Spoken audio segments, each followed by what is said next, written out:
Hello, my name is Leslie Cantor, and I am professor and chair of the Department of Urban Global Public Health at the Rutgers School of Public Health. I'm here with my colleague, Charisse Battle, who is a community researcher, and you'll be hearing much more about that in our conversation. I'm delighted that you have tuned in for part of Maternal Health Awareness Week. And this set of forums is brought to you by the Greater Newark Healthcare Coalition's Clinical Advisory Board.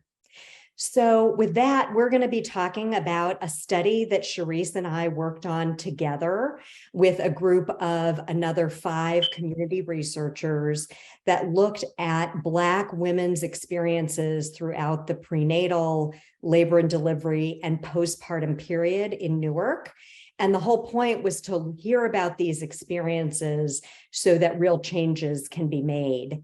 So I thought it might be nice for Charisse to tell all of you how she first heard about this project and why she was interested in getting involved. Good day, everyone. I am Charisse. I first came into knowing about this research by my doula. I was pregnant and I had already had my baby by then, and she sent me the flyer. And it was very interesting because I always want to help out the women in my community or my community in general. So being able to help the women and, just learn more about them and their experiences while they're, the prenatal, labor and delivery, and the postpartum part was very interesting to me. So it intrigued me, and I contacted whoever I needed to contact. I can't remember who I needed to contact, but I contacted someone and was able to get involved. And we're so glad that you did. Maybe you could say a little bit about what we all did to get ready to do the research. Okay, well, what we did overall, we came together, we had some meetings. There were not necessarily an interview, because I believe it was Nikki who I contacted at first. Or she reached out to me and, asked me some questions, which is almost like an interview, if I would be a good fit for the research. Then I talked to Dr. Cantor and maybe one other person I can't necessarily remember. It's been almost like 2 years now. But I was able to do all of that. And then we had a training for city with the Rutgers Association, and did that and became certified as a researcher. And then we continued in that manner to, find out how we would be able to get the participants and interview them in order to go along with the research and continue. Yeah. So it was so cool is that after this group was trained in research, they really developed the whole question guide and then did interviews with another 31 women in the community. So Charisse, maybe you can talk a little bit about what it was like to hear other women's stories. Initially, because we all the researchers, we did about 5 or 6 interviews. So throughout the 31 women. So it was, emotional for us, for some of the stories that we had to hear the women go through, them not being listened to, them having difficulties with their health while they were pregnant. And, them for the most part not being able to have the support from their family members or friends, and lack of resources that they may not have known about until after their pregnancy. So it just was, a little sad to hear that they had to go through that at their most vulnerable states at that time. Yeah, it was so interesting because we found a lot of different themes when we looked at the stories. So there wasn't just one thing that needs to change, right? We definitely heard a lot of those things that you mentioned, like problems with how healthcare is structured, with Mhm. how people are treated. And then we heard a lot about mental health. And we also heard that people didn't know about all of the resources that are available to them. And it's such a shame because actually there are a lot of good organizations doing work in Newark and there are services available, but people don't necessarily know about them. So I wonder, when you sort of think about all of the stories that we heard, like which things really stand out to you? Well, the main thing for me was the mental health, because I just think that, if a woman is able to be, mentally healthy during her pregnancy, it can really help her out a lot. If she's able to speak to someone and, let go some of those stressors that she's having. And then also, if she's able to let go of those, she may be able to receive the resources or learn about receiving those resources that she needs. And then she'll be able to cope with whatever is stressing her at the same time. So that was one of the main things that stuck out to me. Yeah. And I think now it's so exciting because now we've pulled this all together and we're all having a chance to talk to different groups. Mhm. And it does feel like people are really interested to hear all this information in the voices of women. And Mhm. people have been really willing to just think about simple changes they can make. Someone from University Hospital heard this a couple of weeks ago, and we were talking about the wait time issue. So many women who said, if my appointment's at 1 o'clock, I can't just still be sitting there at 3 o'clock or 3:30. I have other things to do. I have my other Mhm. kids to take care of. This is not a small thing. And one of the doctors said, well, when we bring women in, we always take many hours because we want them to do all of the tests at the same time. But we can tell them that when they make an appointment. And it was like, oh, look at that. Right away, that doctor was going to go try to make that change. And, that's so satisfying when there's sort of an obvious, here's the problem, here's a solution. Some of the things Mhm. are certainly, much more complicated than that. But, Mhm. I wonder if there are some other things that you would love to see changed sooner rather than later.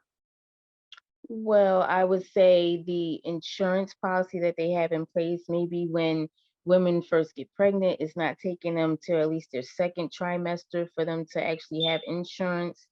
If they're actually working for someone, maybe that the company can cover them while they're on that maternity leave, and that the insurance isn't just discharged for them, that they don't have it available to them during that time. Maybe they can have the transportation for the women, because some, I believe a participant said that she was able to receive transportation, but it's not very known that you can have transportation during your pregnancy. So, hopefully that can be changed. There are a few others, but that's the main one that I can say that I would definitely love to see changed. Yeah.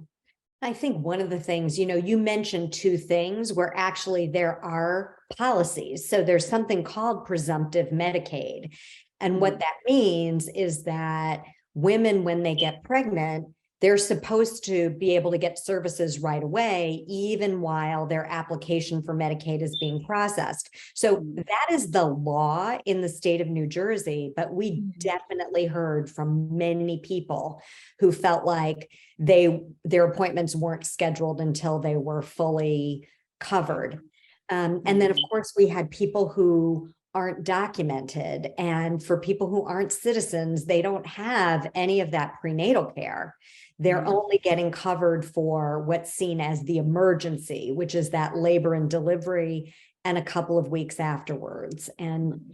I think we all feel like New Jersey, it's a wealthy state. It really cares about making this better.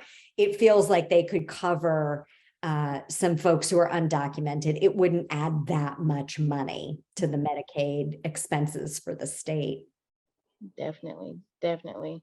And I'm sorry, I have to retract back to the wait time. As far as that, they should, hopefully just give them a window of, if you're going to be here, at least, so that they can have their, priorities taken care of. If they have to be there, so, longer than they, expect to be, if it's going to take 3 hours, then maybe they can have a babysitter lined up if they have other children, or have someone that's actually going to be able to pick up their kids, just so that they can schedule themselves accordingly.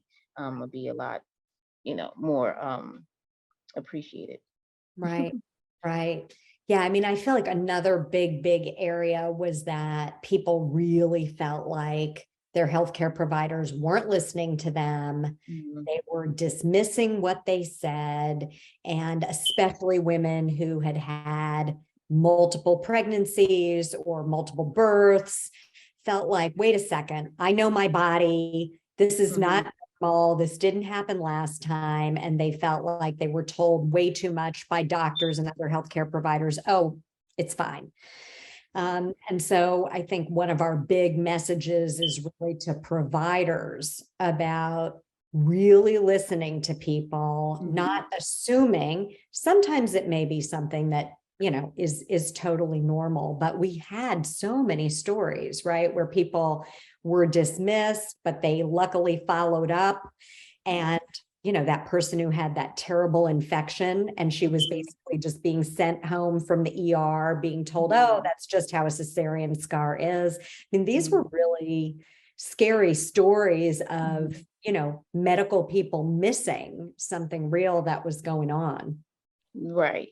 And I think at some point, I think that the providers should really put themselves in that patient's shoes, or look at them as they're supposed to, as if this their own family member, and how the care that they would want your own family member or yourself to have, on a regular basis, and not just brush them off as if they don't know what they're talking about because you're the professional and they're just the patient. I mean, if someone's already had maybe 3 pregnancies, you would think that they would know, if they how their body feels, or the normalcy that they have had previously, as opposed to now their body is, reacting abnormal, and that they are, paying attention to how their body is, and then expressing that to you, and then you just brushing it off.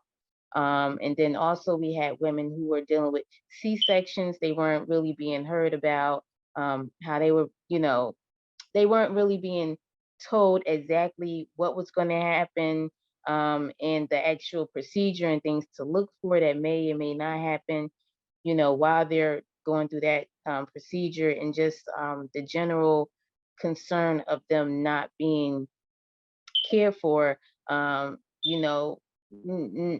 someone who would have like a vaginal pregnancy. When you're going to have a C-section, you're actually having surgery, and therefore you may want to treat it the same as someone who actually had surgery, because no surgery is the same at all times. So if someone is saying that, this doesn't feel right, or, the clots that they might have been passing, that they were unknown, to know that they will be having blood clots, and to expect those type of things, I mean, you want to explain that to them. So, that's the part that I believe that the providers should really, be explaining to those type of patients. Yeah. Yeah, I mean, another thing obviously we're really interested in and is important in New Jersey, because we see these really big differences in outcomes for Black women compared to Mhm. white women, right? So we were really interested in the whole issue of racism and whether people thought they were experiencing discrimination based on race. But it was kind of an interesting thing because in Newark, first of all, a lot of people made a point of finding Black providers Yeah. in the first place, right? And then said, Mhm. well, my provider was Black, so I couldn't have been experiencing discrimination based on race, right? Even though you're doing that, that means, we think maybe Mhm. sometimes people actually did. Uh, Mhm. and what was interesting, though, is that other dimensions of discrimination came out too, right? Like people who Mhm. felt like they were being discriminated against based on the type of insurance, right? If they had Medicaid, Mhm. if they were younger, if they were heavier. Yeah, Mhm. any thoughts? Do you have any thoughts about some of those pieces that we found? Well, the thing, if they're already looking for a provider that's going to be within their race, they're already taking the preventative action so that they don't feel like they have to go through that with someone who is not of their race, because they might have definitely experienced it before, but they took the prevention to not do that, to have that same experience. So therefore, they went and found someone that they thought that they would feel more comfortable with. when it comes to someone who's, might have, a weight problem or something of that nature, and they're not being able to have the scale that will accommodate them, or the cuffs that they, may need to accommodate them.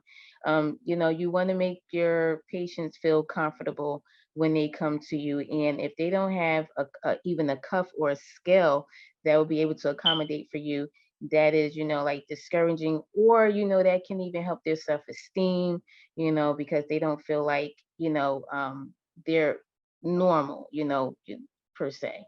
Um, Other things that were going on, other themes, I would say, what were the other ones? I'm so sorry No, that you it's okay. I know we're rattling off. it's so many, but it was so many. It's really a lot of rich data. And, that's one of the things that I think is important in and of itself is I feel like a lot of times when we're trying to solve complicated problems, there's this tendency to want to find one thing, right? Like if we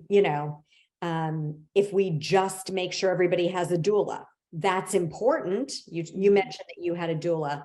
That can absolutely add to the patient experience, but it doesn't fix everything else. That doesn't mean doctors are going to listen to patients. It doesn't mean that there's going to be equipment that accommodates larger women, right? It doesn't solve every problem. So I think we have to be willing to say there are a bunch of things we need to do. Not just one thing is going to fix it all.